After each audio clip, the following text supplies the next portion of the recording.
அனைவருக்கும் வணக்கம். தாவேகா தொடர்பான இன்றைய முக்கிய செய்திகள்.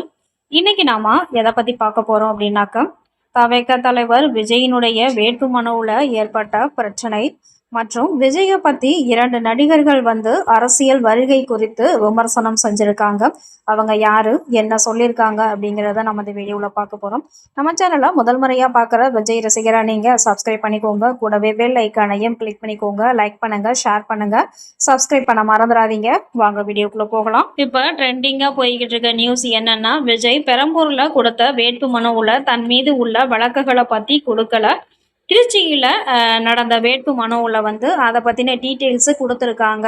ஏன் பெரம்பூர்ல வழக்குகளை பத்தி தெரிவிக்கல, இதனால விஜயினுடைய மனு தாக்கல் ரிஜெக்ட் பண்ணுவாங்களா அப்படிங்கிறது நிறைய பேருடைய சந்தேகமா இருக்கு.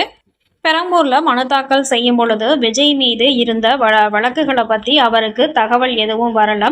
அதன் பிறகுதான் கிடைத்ததாகவும், அதனாலதான் திருச்சியில அந்த வழக்குகளை பத்தி குறிப்பிட்டிருக்கதாகவும் விஜய் விளக்கம் அறிஞ்சிருக்காரு. அந்த வழக்குகளை பத்தி எந்த ஒரு டீட்டெயில்ஸுமே போலீஸ் தரப்பிலிருந்து விஜய் அவர்களுக்கு வரல என்பதையும், இந்த வேட்பு மனுவுக்கு பிறகுதான் அதற்கான டீட்டெயில்ஸ் அவரை அடைஞ்சதாகவும் சொன்னாரு. அதுக்காக தான் திருச்சியில அதை பத்தி குறிப்பிட்டிருந்தாரு.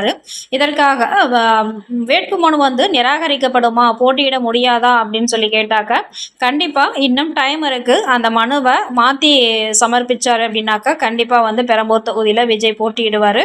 வேட்பு மனுவையும் திருத்தி அமைக்கப்பட்ட வேட்பு மனுவை கண்டிப்பா விஜய் பெரம்பூர் தொகுதியில கொடுப்பாரு. ஏன்னா பெரம்பூர் தொகுதியில விஜய்க்கு ஆதரவாளர்கள் அதிகமா இருக்காங்க. பெரம்பூர் தொகுதியில விஜய் ஜெயிக்கிறது உறுதி. அதனால கண்டிப்பா பெரம்பூர் தொகுதியை விட மாட்டாரு. 2 தொகுதியிலையுமே விஜய் போட்டியிட்டு வெற்றி பெறுவார் அப்படிங்கிறத நம்ம தெரிவிச்சுக்கிறோம். அடுத்ததா விஜயினுடைய அரசியல் வருகை குறித்து சேரன் அவர்கள் தனது எக்ஸ் பக்கத்துல ஒரு பதிவு போட்டிருக்காரு.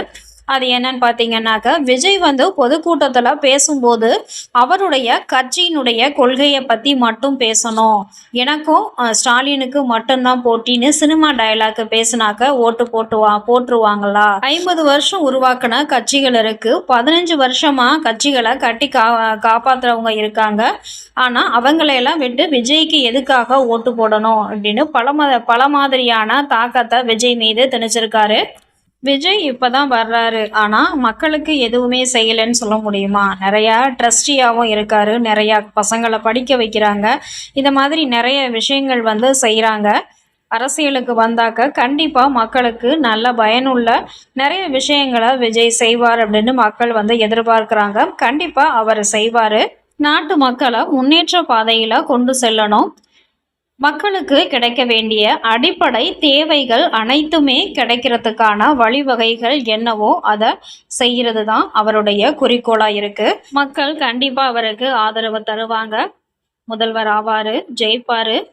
அதே மாதிரி அடுத்த விமர்சனம் யாரு வச்சிருக்காங்க அப்படின்னாக்க, நம்ம இசையமைப்பாளர் நடிகர் ஜேம்ஸ் வசந்த் அவர்கள் தான் வச்சிருக்காங்க. ஜேம்ஸ் வசந்த் என்ன சொல்லியிருக்காரு அப்படின்னு பாத்தீங்கன்னாக்க, விஜய்க்கு அரசியலை பற்றி எதுவுமே தெரியாது, நடிப்பு மட்டும்தான் தெரியும். இடையில படிப்பையும் தொடராமல், படிப்பு முக்கியம் இல்லைன்னு நினச்சி படிப்பை விட்டுட்டு நடிக்க வந்தார். இப்போ அரசியலுக்கு வந்திருக்காரு. அவருக்கு எந்த தகுதியுமே இல்லை முதல்வர் ஆவறதுக்கு அப்படிங்கிறத சொல்லியிருக்காரு. சசிகுமாரும் விஜய் சேதுபதியும் அரசியலுக்கு வரலாம். ஏன்னா அவங்களுக்கு மக்களை பற்றி எல்லாம் தெரியும். ஆனால் இவருக்கு என்ன தெரியும்னு இவர் அரசியலுக்கு வராரு அப்படின்னு சொல்லி சாடி இருக்காரு.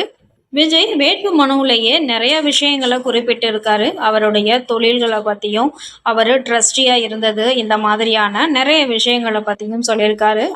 அவரும் மக்களுக்கு ஏதோ ஒரு வழியில மக்களுக்கு நல்லது செய்கிறாரு, தொழில்களும் செய்கிறாரு. அதில் லாப நஷ்டமும் வரத்தான் செய்யுது. எலெக்ஷனில் நிற்கிறதுக்கு என்னங்க பெரிய தகுதி? மக்களுக்கு நல்லது செய்யணும் அப்படிங்கிற ஒரு நம்பிக்கை இருந்தால் பத்தாதா?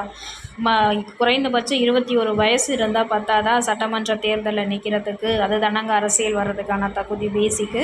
அவரால் மக்களை சந்திக்க முடியலை. பார்த்தீங்கல்ல, எல்லா கூட்டத்திலையும் ஏதாவது அசம்பாவிதம் நடக்குது அப்படிங்கும்போது மக்களை நேரடியாக எதிர்கொள்கிறது அவருக்கு ஒரு பிரச்சனையாக தான் இருக்குது. ஆனால் முதல்வரானால் கண்டிப்பாக அவர் மக்களை சந்திப்பார். தொடர்ந்து மக்களை சந்திக்கும் போது மக்களுக்கு உள்ள உற்சாகம் கொஞ்சம் கண்ட்ரோல் ஆகும், நார்மல் ஆகும். விஜய் மக்களை சந்திப்பார். மக்களுக்கு நல்லது செய்யணும்னு நினைக்கிறவங்க கண்டிப்பாக தமிழ்நாட்டை ஆள்றதுக்கான தகுதியானவங்க தாங்க.